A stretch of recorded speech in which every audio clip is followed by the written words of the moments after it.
আসসালামু আলাইকুম সুপ্রিয় শিক্ষার্থীবৃন্দ। এখন আমরা জানব সার্বিক সেট বা ইউনিভার্সাল সেট সম্পর্কে। এখানে আমাদের একটি সেট রয়েছে A সেট যার উপাদানগুলো হচ্ছে XY এবং অপর একটি সেট রয়েছে B সেট যার উপাদানগুলো হচ্ছে XYZ। এখানে আমরা লক্ষ্য করি আমাদের A সেটের প্রত্যেকটি উপাদান অর্থাৎ XY উপাদান দুইটি আমাদের B সেটের মধ্যে রয়েছে। তাই আমরা বলতে পারি A সেটটি হচ্ছে B সেটের উপসেট। আমরা B সেটের Y এবং Z এই দুইটি উপাদান নিয়ে একটি সেট গঠন করতে পারি, যে সেটটির আমরা নাম দিতে পারি C সেট। যেহেতু সি সেটের প্রত্যেকটি উপাদান আমাদের বি সেটের মধ্যে রয়েছে, তাই আমরা বলতে পারি সি সেটটি হচ্ছে বি সেটের উপসেট। এখন আমরা বি সেটের এক্স এবং জেড এই দুইটি উপাদান নিয়ে একটি সেট গঠন করতে পারি, যেটির নাম দিলাম আমরা ডি সেট। যেহেতু ডি সেটের প্রত্যেকটি উপাদান আমাদের বি সেটের মধ্যে রয়েছে, তাই আমরা বলতে পারি ডি সেটটি হচ্ছে বি সেটের উপসেট। যেহেতু আমাদের এ সেট, সি সেট এবং ডি সেট বি সেট থেকে গঠন করা হয়েছে, তাই আমরা বলতে পারি এ, সি এবং ডি সেট হচ্ছে বি সেটের উপসেট। আর বি সেট থেকে যেহেতু এই সেটগুলো গঠন করা হয়েছে, তাই আমরা বলতে পারি বি সেটটি হচ্ছে এদের সার্বিক সেট। তাই আমরা সার্বিক সেটের সংজ্ঞাটি এভাবে দিতে পারি: আলোচনা সংশ্লিষ্ট সকল সেট যদি একটি নির্দিষ্ট সেটের উপসেট হয়, অর্থাৎ আলোচনা সংশ্লিষ্ট সকল সেট বলতে আমাদের এ সেট, সি সেট এবং ডি সেট একটি নির্দিষ্ট সেটের উপসেট হয়, অর্থাৎ বি সেটের উপসেট হয়, তবে ওই নির্দিষ্ট সেটকে অর্থাৎ বি সেটকে তার উপসেটগুলোর সার্বিক সেট বলে। সার্বিক সেটকে সাধারণত ইউ দ্বারা প্রকাশ করা হয়, তবে অন্য প্রতীকের সাহায্যেও সার্বিক সেট প্রকাশ করা যায়। যেমন এখানে আমরা লক্ষ্য করি সকল স্বাভাবিক সংখ্যার সেট n সমান 1 2 3 4 5 6। আর এখান থেকে যদি আমরা জোড় স্বাভাবিক সংখ্যাগুলোকে আলাদা করে একটি সেট গঠন করি, তখন আমাদের হবে সকল জোড় স্বাভাবিক সংখ্যার সেট C সমান 2 4 6। এখন এখানে আমরা লক্ষ্য করি আমাদের সি সেটের প্রত্যেকটি উপাদান আমাদের এন সেটের মধ্যে রয়েছে, তাই আমরা বলতে পারি সি সেটটি হচ্ছে এন সেটের উপসেট। আর এন সেট থেকে যেহেতু সি সেটটি গঠন করা হয়েছে, তাই এন সেটটি হবে সি সেটের সার্বিক সেট। এক্ষেত্রে আমরা সার্বিক সেটটিকে এন দ্বারা প্রকাশ করেছি। একইভাবে আমরা বলতে পারি আমাদের এ সেট, সি সেট এবং ডি সেট এই উপসেটগুলো যেহেতু বি সেট থেকে গঠন করা হয়েছে, তাই আমরা বলতে পারি বি সেটটি হচ্ছে সার্বিক সেট। আর এখানে সার্বিক সেটকে বি দ্বারা প্রকাশ করা হয়েছে, অর্থাৎ সার্বিক সেটকে সাধারণত ইউ দ্বারা প্রকাশ করা হলেও অন্যান্য প্রতীক দ্বারাও প্রকাশ করা যায়।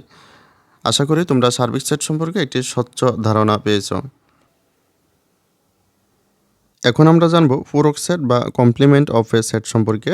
মনে করি ইউ হচ্ছে একটি সার্বিক সেট এবং এ সেটটি হচ্ছে তার উপসেট।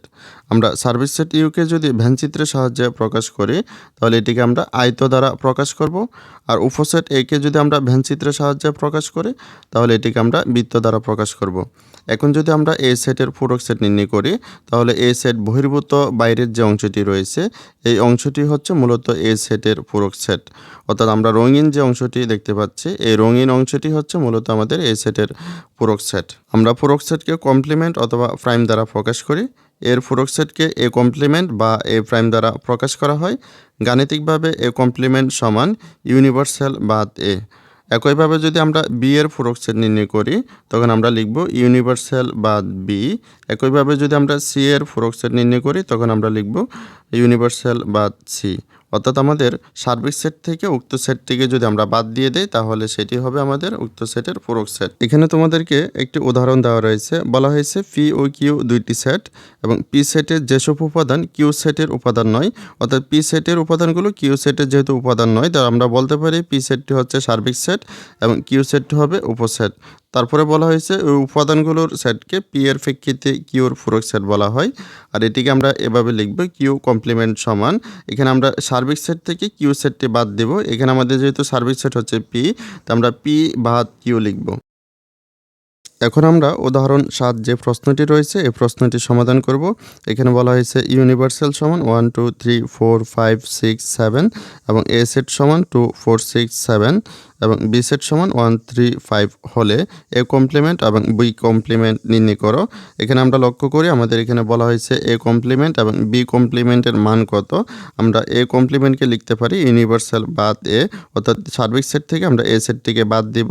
তারপরে আমাদের ইউনিভার্সালের মান হচ্ছে 1 থেকে 7 পর্যন্ত, তারপরে বাদ এ, এর মান হচ্ছে আমাদের 2 4 6 7।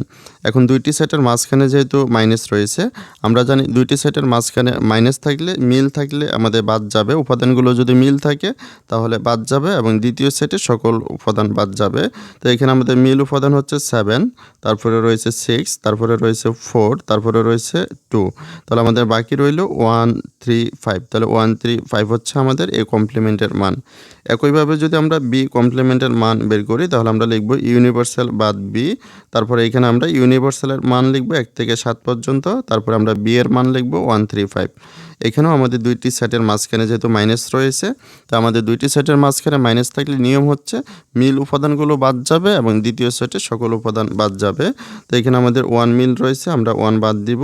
তারপরে 3 মিল রয়েছে, আমরা 3 বাদ দিব। তারপরে এখানে আমাদের 5 মিল রয়েছে, আমরা 5 বাদ দিব।